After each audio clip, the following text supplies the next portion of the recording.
1811, Día de la Independencia.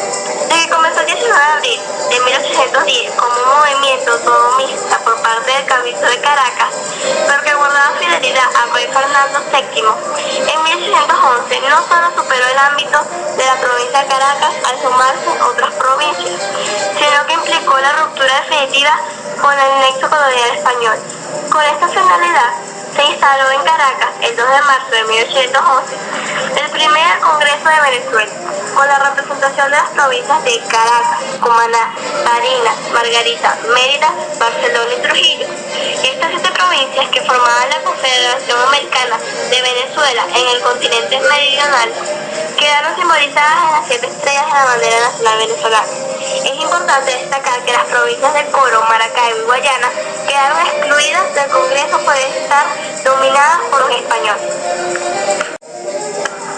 La instalación del Congreso se llevó a cabo el 2 de marzo de 1811 en la Casa del Conde San Javier, hoy esquina del Conde, en Caracas, con asistencia de la Junta Suprema. Acto seguido, se eligió un presidente provisional del Congreso y pasaron precedidos por los miembros de la Junta a la Catedral de Caracas, donde el arzobispo Narciso Coll y Prat ofició la misa y después del Evangelio los diputados prestaron juramento bajo estos términos. Juráis a Dios por los santos evangelios que vais a tocar y prometéis a la patria conservar y defender sus derechos y los del señor don Fernando VII, sin la menor relación o influjo con la Francia, independientes de toda forma de gobierno de la península de España y sin otra representación que la reside en el Congreso General de Venezuela. Oponeros a toda dominación que pretendiera ejercer soberanía en estos países o impedir su absoluta y legítima independencia, cuando la confederación de sus provincias la juzgue conveniente. Dicho juramento expresa 3 aspectos que son importantes destacar. El primero es el rechazo por parte de la Iglesia a la influencia de la Revolución Francesa en el proceso independentista venezolano y en toda Hispanoamérica, dado su marcado carácter anticlerical. Segundo, la mención a la forma federativa de la Constitución política, lo cual formará parte del intenso debate centralismo-federalismo que se llevará a cabo durante el Congreso y que dominará todo el siglo XIX. Tercero, la declaración de la independencia absoluta de Venezuela, la cual además había que proteger no solo de España, sino de las demás potencias europeas. A medida que se fueron desarrollando las sesiones del Congreso, la idea de la independencia fue ganando adeptos en el seno del mismo. Muchos diputados la apoyaron con apasionados alegatos, otros con argumentos históricos.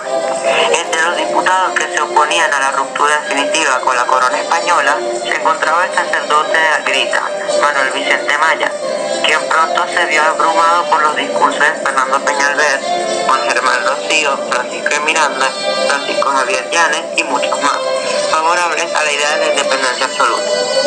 Mientras tanto, los ánimos de los jóvenes radicales se caldeaban en las reuniones de la Sociedad Patriótica, hasta llegar el momento en que Simón Bolívar lanzó, ante las dudas sobre la independencia, sus famosas preguntas: ¿300 años de calma no bastan?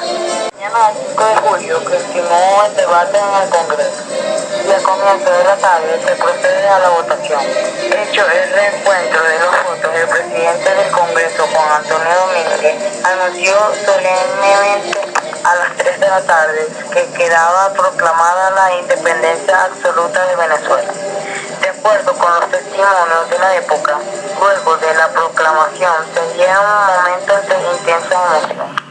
Una manifestación espontánea, a la cabeza de la cual figuraba Francisco de Miranda, acompañado por miembros de la Sociedad Patriótica y del pueblo, recorrió las calles de la ciudad ordenando banderas y gritando consignas acerca de la libertad.